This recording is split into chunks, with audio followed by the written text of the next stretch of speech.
বন্ধুত্বপূর্ণ একটা সম্পর্কের মধ্য দিয়েই বাণিজ্য সম্পর্ক এগিয়ে নিতে চায় পাকিস্তান এবং বাংলাদেশ। এফবিসিসিআই এর সাথে বৈঠকে উঠে আসে ভিসা জটিলতা নিরসন এবং সরাসরি ফ্লাইট চালুর গুরুত্ব।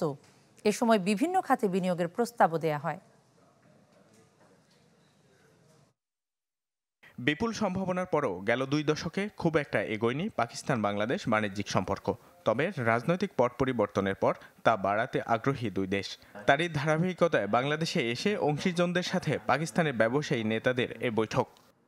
I would request all the Pakistani businessmen to do more import from Bangladesh. Pakistan and Bangladesh, the mostly population is between 25 to 30 years. So it's a big opportunity for the both countries. We will have to come out of all the problems. There are some issues when we are going for the import and export for both from the both sides. We need to sit together and try to come up with a plausible solution. পাকিস্তানের ব্যবসায়ী প্রতিনিধিরা বলেন, বাণিজ্যিক সম্পর্কে প্রতিযোগী নয়, সহযোগী হবে দুদেশ। বন্ধুত্বপূর্ণ সম্পর্কের সূত্র ধরেই বাংলাদেশে ব্যবসা বাণিজ্য বাড়াতে চায় পাকিস্তান। বিনিয়োগ হতে পারে কৃষিজাত পণ্য, উৎপাদন ও বিপণন, শিক্ষা, পর্যটন, টেক্সটাইল ও সিরামিক খাতে। We believe that by fostering closer collaboration between our business communities, we can significantly boost trade volumes and create mutually beneficial opportunities.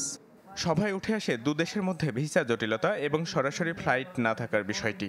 Pakistan business community has great admiration of people of Bangladesh for their focused hard work, integrity and fidelity.